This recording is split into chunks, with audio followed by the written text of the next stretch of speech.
My sister set me up by telling our parents that I am A until they kicked me out of the house.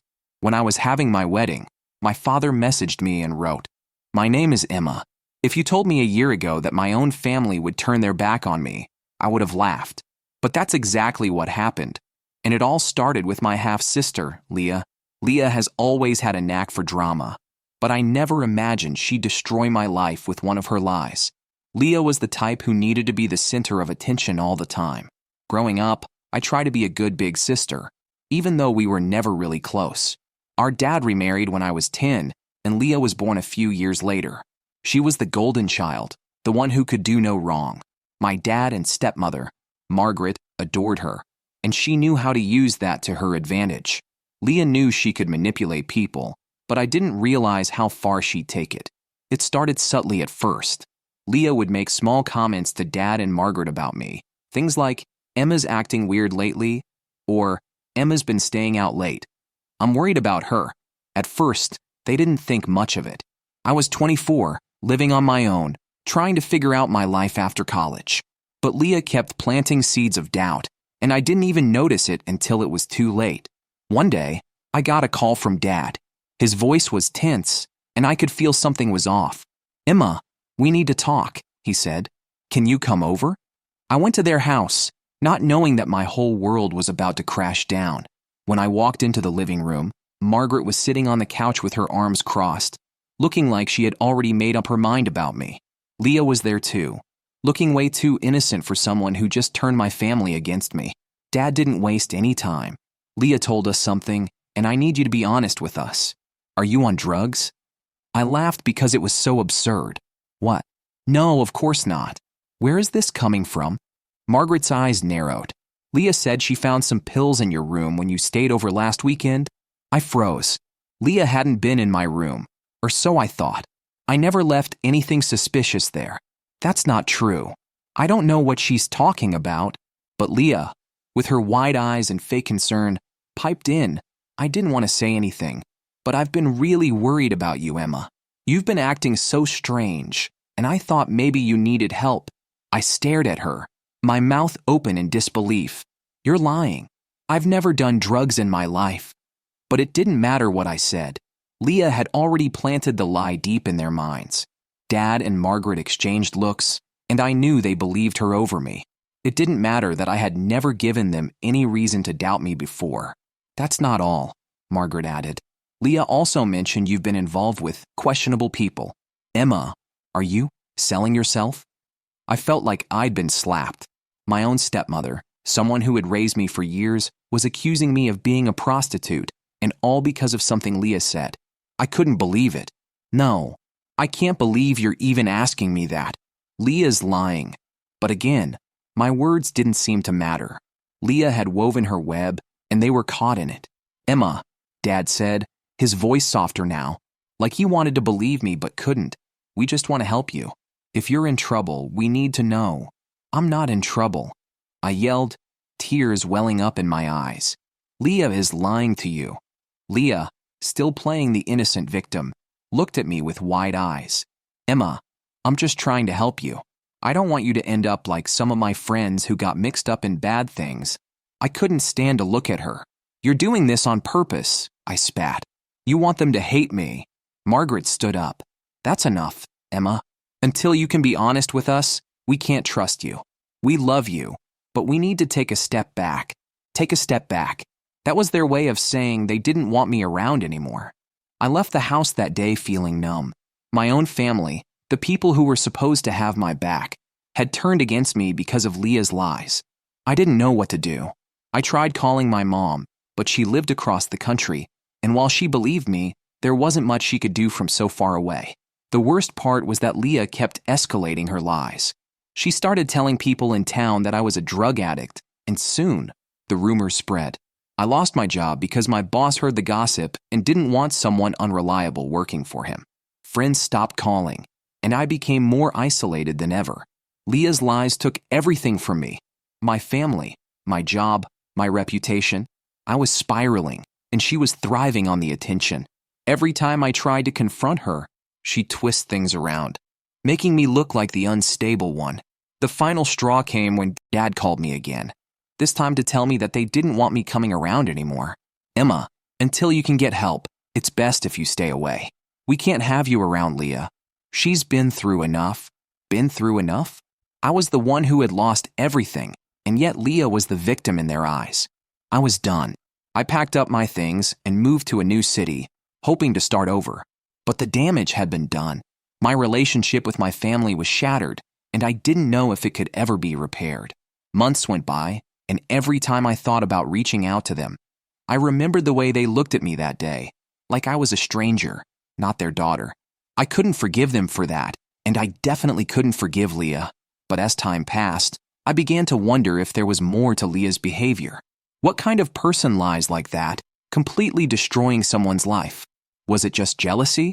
Or was there something deeper going on with her? Not that it mattered anymore. I had to move on with my life, with or without them. It's been a year since everything fell apart, and while I've managed to rebuild some of what I lost, the pain of losing my family still lingers. I don't know if I'll ever be able to trust them again, or if they'll ever see through Leah's lies. But one thing's for sure. If they ever want me back in their lives, they'll have to face the truth about who Leah really is. I'm not holding my breath. After the confrontation with my family, things only got worse.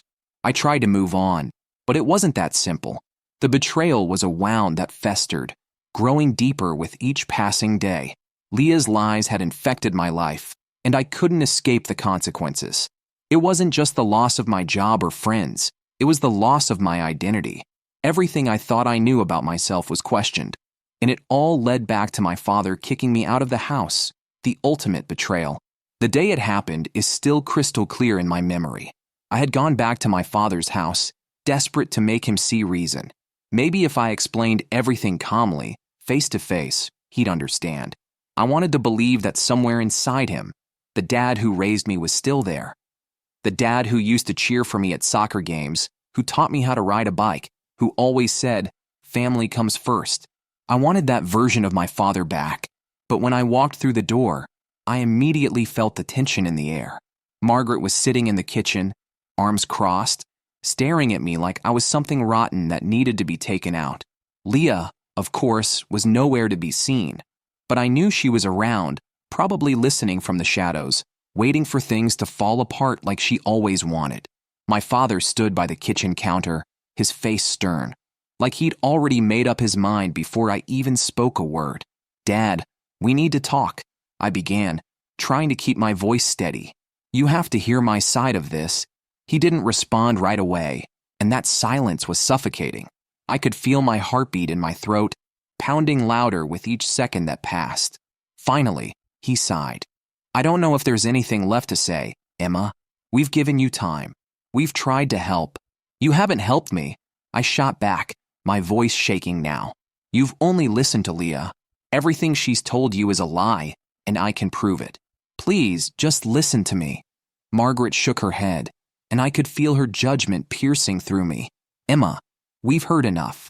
Leah's been nothing but concerned for you, and you've done nothing to show us that she's wrong." The frustration boiled up inside me, and I couldn't hold it in anymore. Leah is lying because she's jealous. She's always wanted attention, and this is how she gets it. Don't you see? She's manipulating you. But my words fell on deaf ears. My father's expression didn't change. He wasn't even considering my side of the story. "Emma," he said, his voice low but firm, "this isn't healthy. For you or for Leah. I think it's best if you don't come around anymore, at least until you get help." "Get help?" I repeated, incredulous. "You think I'm the one who needs help? I haven't done anything wrong.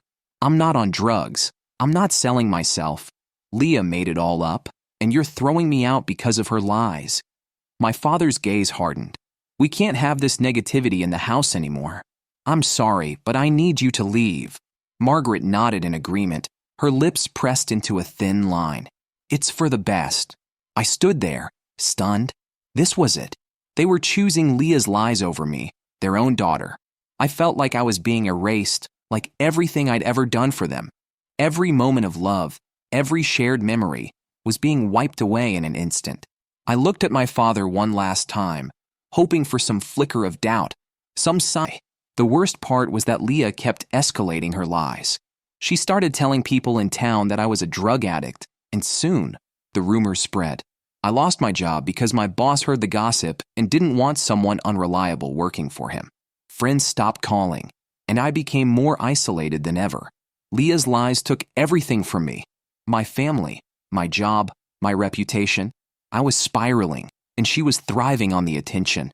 Every time I tried to confront her, she'd twist things around, making me look like the unstable one. The final straw came when I muttered, turning away from him. "Emma, I'm really sorry," he said one last time before quietly leaving the cafe. I stood there, gripping the counter, trying to steady myself as the weight of everything crashed down on me. Leah's lies had destroyed my life, and all because she was jealous. And now, years later, I finally had the truth. But what good was it now? After that day, I couldn't stop thinking about confronting Leah. The rage I felt was like nothing I had ever experienced before. It consumed me, keeping me awake at night, replaying every moment of betrayal. I wanted answers. I wanted her to admit what she had done, not just to me, but to our father, to everyone. Years had passed since Dylan had confessed Leah's lies to me. At first, I thought hearing the truth would offer some kind of closure, but all it did was reopen old wounds. I had built my life without my family, without their support, without their love, and I didn't need their apologies. Especially not now. I was in a good place for the first time in a long while. I had a new job I loved, working in marketing for a nonprofit, and, more importantly, I had found someone who accepted me for who I was, without the baggage of my past. Noah and I had met 2 years ago through mutual friends, and from the moment we started talking, everything felt easy. He didn't pry into my family life. He didn't judge me for the broken relationships. He just saw me, Emma, the person I had become despite everything. When Noah proposed, I felt like my life was finally coming together again. We were planning a small wedding, nothing extravagant. I didn't need a big celebration. What mattered was starting our new life together, building a family that wasn't poisoned by lies and betrayal. But, of course, life wasn't that simple. I hadn't spoken to my father or Margaret in years. After they kicked me out, I cut all ties. I moved cities, changed my phone number, and blocked them on social media. Every now and then, I'd hear through the grapevine that they were asking about me, but I never responded. Even after Dylan's confession, I didn't reach out. What would I say?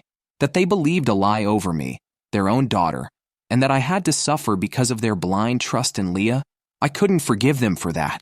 Then one day, about 6 months into our wedding planning, I got an unexpected email.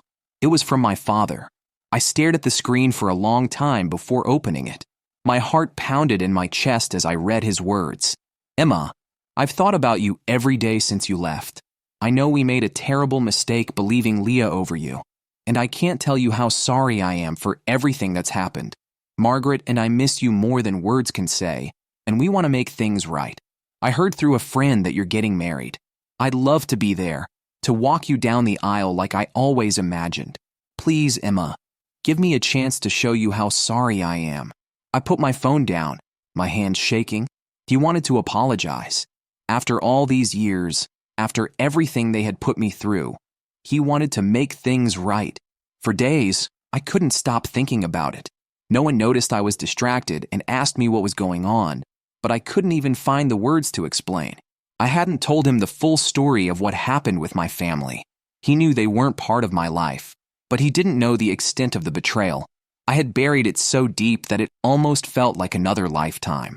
Finally, one night, I sat Noah down and told him everything. About Leah, about my father and Margaret, about how they had turned their backs on me when I needed them most. I told him about Dylan's confession and how, even after hearing the truth, I couldn't bring myself to forgive them. Noah listened quietly, his face thoughtful, but he didn't push me to make any decisions. "You don't owe them anything," he said, his voice soft. "If you don't want them at the wedding, that's your choice. This is your day, Emma. It's about our future, not the past."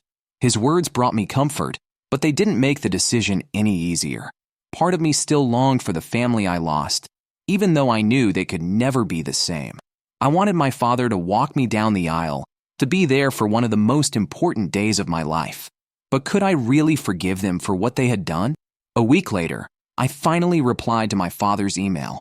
I told him I appreciated the apology, but I wasn't ready to forgive and forget. Too much damage had been done, but if he wanted to be at the wedding, I was willing to let him come, as long as he understood that things between us would never be the same. I wasn't inviting Leah or Margaret. That was non-negotiable.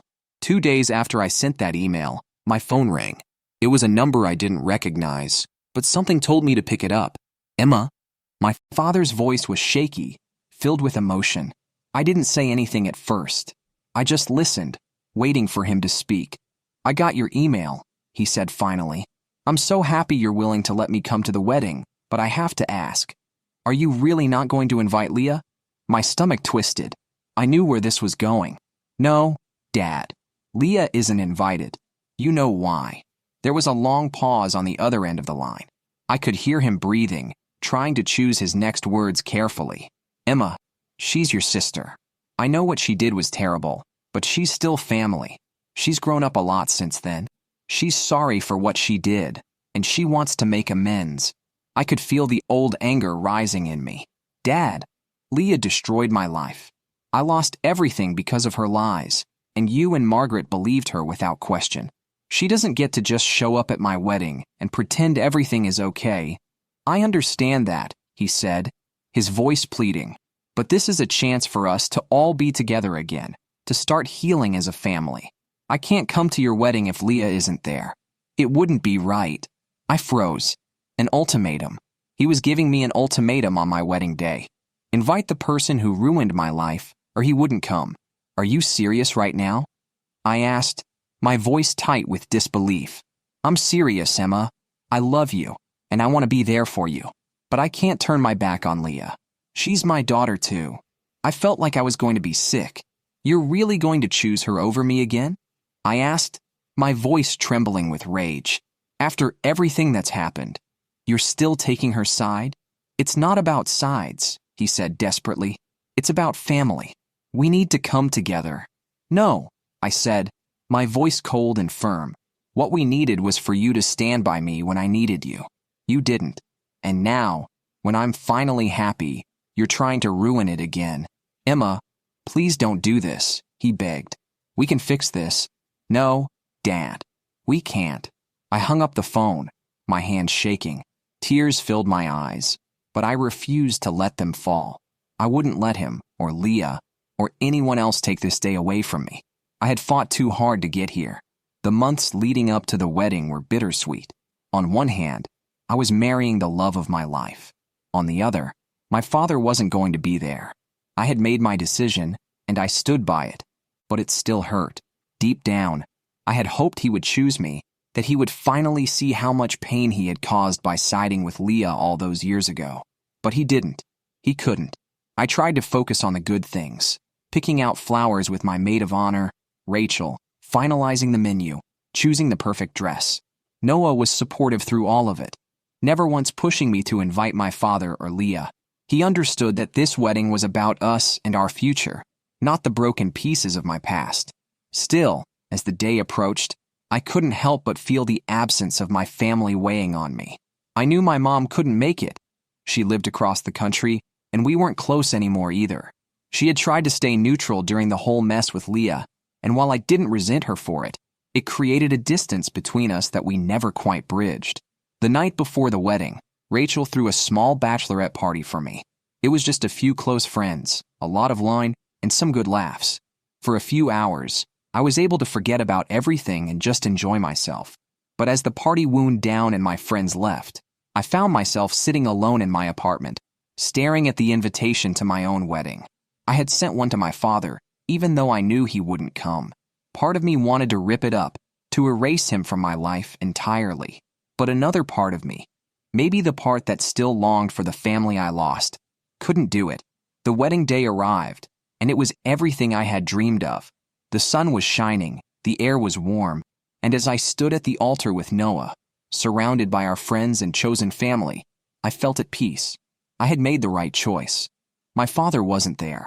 Neither was Leah, and for the first time, I didn't feel the weight of their absence. I didn't need them to validate my happiness, to prove that I had moved on. I had found my own happiness, my own family, and that was enough.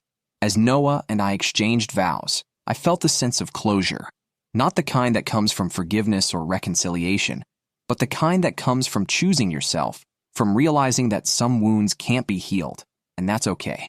After the ceremony, as we danced under the stars, I felt free. For so long, I had carried the pain of my family's betrayal with me, letting it define me. But now, standing beside Noah, I knew that my past didn't control my future. I had built a new life, one filled with love and trust, and nothing, not my father, not Leah, not anyone, could take that away from me. And for the first time in years, I felt whole. The wedding had been a perfect day. Standing with Noah at the altar, I had felt a sense of peace I hadn't known in years. It was the beginning of a new chapter, one that didn't involve the betrayals, lies, and heartbreak of my past.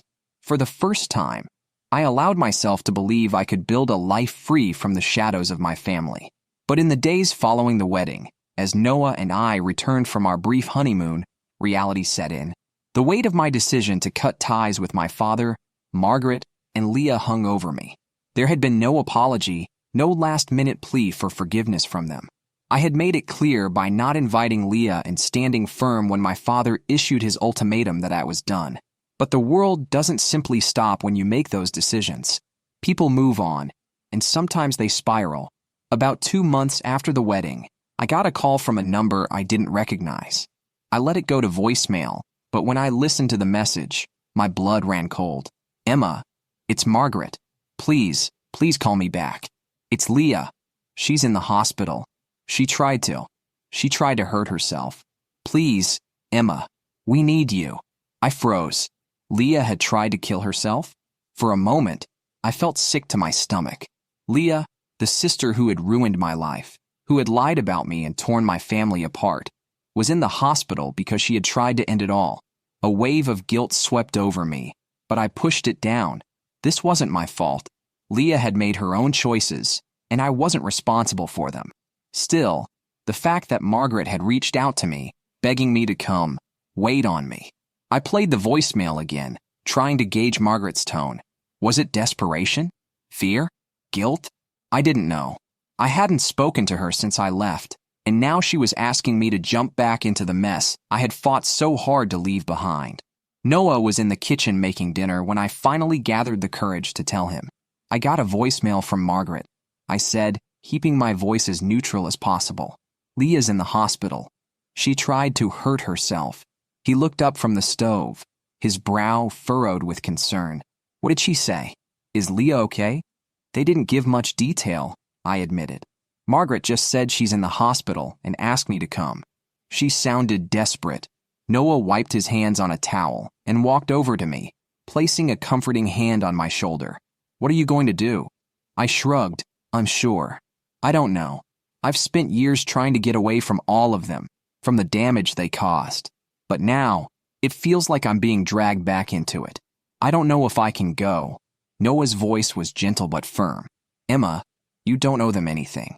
Leah made her choices, and your family made theirs. You're not responsible for what happened to her." His words echoed my own thoughts, but it didn't make the decision any easier. A part of me, the part that still remembered Leah as the little girl I once tried to be a big sister to, felt an obligation. But the rational part of me, the part that had rebuilt a life without their toxicity, knew I couldn't go back. That night, I lay awake, replaying the events that led us all to this point. Leah's lies, the years of manipulation, the way my father had chosen her over me time and time again. Could I really walk back into their lives now, even with Leah in such a fragile state? What would that accomplish? I thought about what might happen if I did go to the hospital. What would I say? Would they expect me to forgive Leah? To sweep all the pain under the rug because she was in a bad place? And what if I didn't forgive her? What if I went, and it made everything worse? The next morning, I made my decision. I wasn't going. Noah supported me, but I could tell he was concerned. "Are you sure?" he asked. "I don't want you to regret this later." "I'm sure," I said, trying to convince myself as much as him. Leah's choices led her here. I've spent too long trying to fix things that aren't my fault. I'm not going to let them guilt me into coming back. And so, I didn't call Margaret back. I didn't go to the hospital. I stayed away, choosing the peace I had fought so hard for over the chaos my family always brought with them.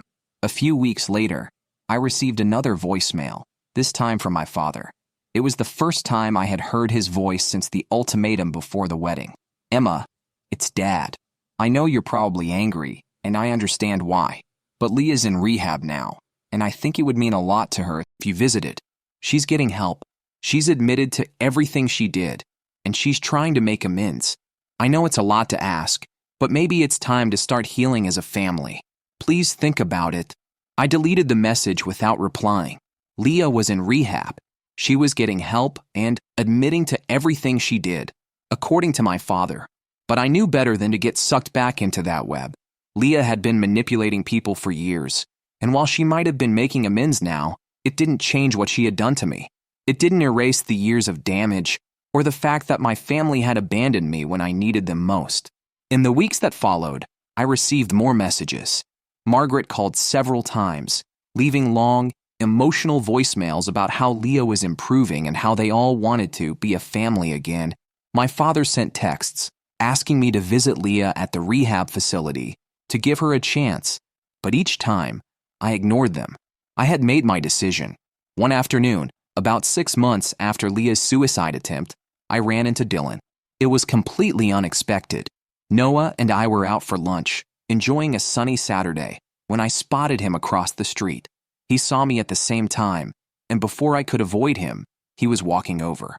"Emma," he said, sounding surprised. "I didn't expect to see you here." I forced a smile, feeling a wave of discomfort. I hadn't seen Dylan since he confessed Leah's lies to me years ago. Seeing him now, after everything, felt strange. "Yeah, just out with Noah," I replied, nodding towards my husband, who was watching us curiously from the cafe table. Dylan hesitated for a moment before speaking again.